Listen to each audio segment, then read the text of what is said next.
Good morning, good people, and welcome back to the channel. It is Clint, it's Sharp Solutions. Carpet and upholstery cleaning, supply, install, and repair. Okay, right then, so we've rocked up to this job this morning, elderly couple, lovely. They are absolutely diamonds, very nice, very polite, which goes a long way when us service people go inside customers' homes. Sometimes it's just, you can be, they're here to do a job and that's it, and they can actually be off-putting, so when you're meeting people every day, it's nice to be greeted into it with a nice warm welcome, just like they want to be greeted by us with exactly the same. Anyhow, this customer was convinced that I came out here 10 years ago now. I can't remember it, but apparently she's always had these carpets dry cleaned, not low moisture, literally dry cleaned. So that's what she's persisting on. Now there's a few stains on the landing and the blue. Now I've asked what they are and she seems to think that the urine, the blue, and obviously blood inside the body is blue until it oxidizes with the outside air. So I don't know if someone's had a go at it before, but it definitely wasn't us, and I don't think I've been here before, but 10 years ago could have well been. Can't remember the customer though, so I really don't think it was me, and I think they've got it confused with someone else. But they've had them dry cleaned and that's what she's persisting on. So like I say, it's got to be a bit wall safe. So we're going to go in with a synthetic Sebo Duo sponges, which are here. Nice big bag. It's quite good stuff. And I think we're going to add a little bit of hydrogen peroxide to it. Not too much, just to kind of clump the mix a little bit, so we get some soil extraction when we see our being with it, because I'll show you these carpets, they're not in a great way.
that's what we collected from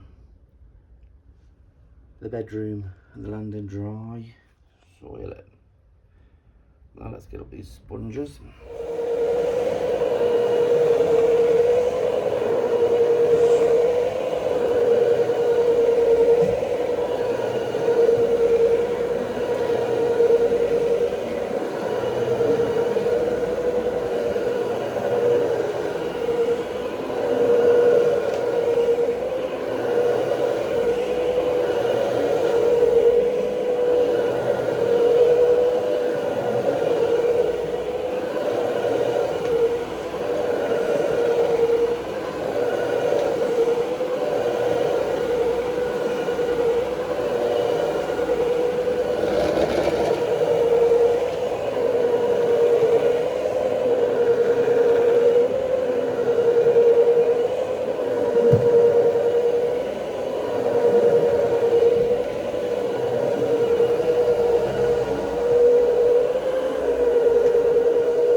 Right then, good people, you are joining me near the end of the video. This is the second to last stage of the dry carpet cleaning method that I adopt.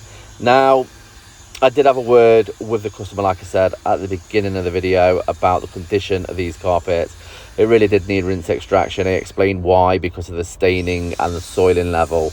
However, the customer didn't want any other form of cleaning. I tried to get them onto low moisture cleaning. She asked me how long it would take to dry. I said about an hour to an hour and a half after a leave, they'll be fully dry. She insisted that I went in with dry carpet cleaning, and she wanted the carpets to be 100% dry by the time I left. Hence why I had to go in with dry carpet cleaning method. Now, it was a challenge, but I do like a challenge, as you know. So I think I've got the carpets to a satisfactory level. Now, the customer was over the moon, both her and him. They thought I made a fantastic job, and they could not stop ranting and raving about it. So I think I might have just made a customer for life.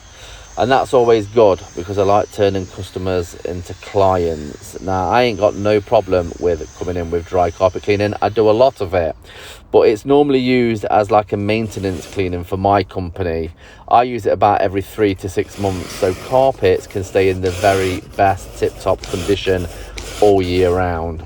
I'll only go in with rinse extraction when obviously the soiling level is far too high, or it's been cleaned by numerous different carpet cleaning companies in the past, just to make sure that I rinse all the products out in case anything has been left in.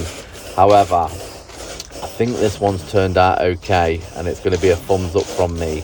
See what you think to it. If you think that it deserves some comments on the inbox, then please feel free to drop us one. Nah, till next time, take care of yourselves, and I'll see you in the next.